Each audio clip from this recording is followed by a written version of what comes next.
Now, for over 3 decades, the U.S. has considered Iran the world's foremost sponsor of terrorism. But in the 2015 Worldwide Security Threat Assessment that the Director of National Intelligence gave to the Senate, well, Iran, Hezbollah, both fixtures on the annual report until last year, are not included as terror threats.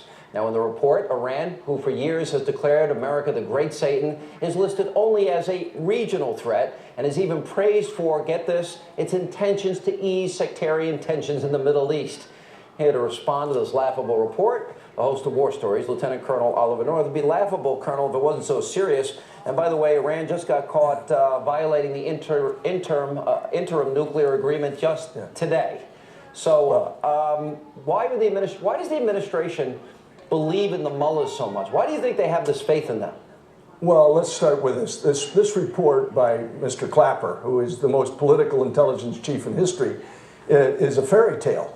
This so-called worldwide threat assessment is anything but. And the bottom line of it is, what we're looking at is something, can't we all just get along? This thing isn't worth the paper it's printed on. It's 29 pages that we wasted so I could read the thing in advance. And what I'm told, Sean, is the classified version isn't much better.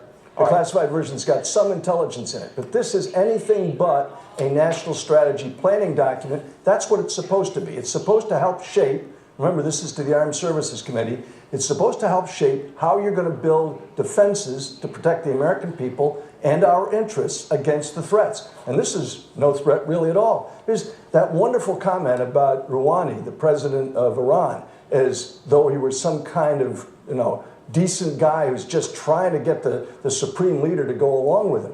Bottom line of it, as you just pointed out, they consistently violate every agreement that they've ever made. They are still the worldwide state sponsor of terrorism. They are still the #1 threat of terrorism in the world. And yet this doesn't even mention it. It gives ISIS exclusive coverage. And of course, that says to the world that Israel really isn't threatened by Hamas and Hezbollah because they're not even covered. Let's just look at throughout the years some of the threats that have come from Iranian leaders.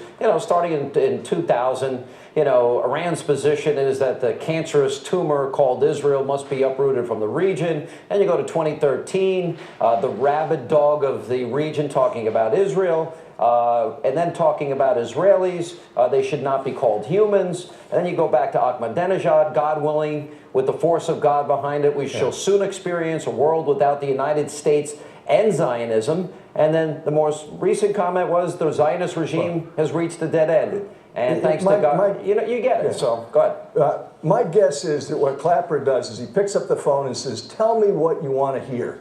And that tells you a lot about why the morale of our intelligence professionals in this country are in a place that, well, it rhymes with Clapper. I mean, that's where we really are in the business today.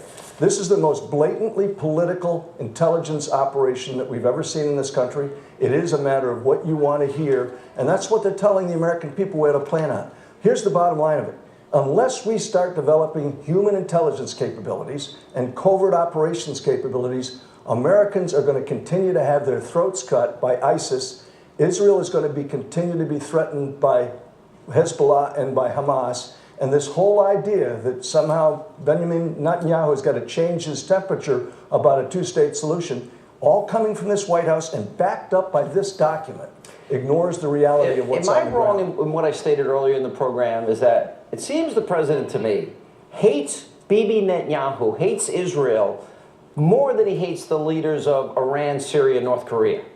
Well, I don't know what's going on in this man's heart and mind, but I'll tell you the consequences of what he has done, of what he is doing, is disastrous for Israel, and it is for us. Because the bottom line of it is we're not going to adequately prepare, based on documents like this, for the kinds of threats that we really face. You think it's because he feels inadequate compared to Bibi Netanyahu? Strong, resolute, moral clarity, stands on principle, doesn't back down, understands the nature of the world as it really is? Seems that he seems, small in comparison. I think the young men, soldiers, sailors, airmen, guardsmen, Marines, young men and women that I cover for Fox News deserve a commander-in-chief as courageous as they are, and they don't have it today. All right, Colonel, good to see you. Thank you for being with us. Quick program, be sure to tune in.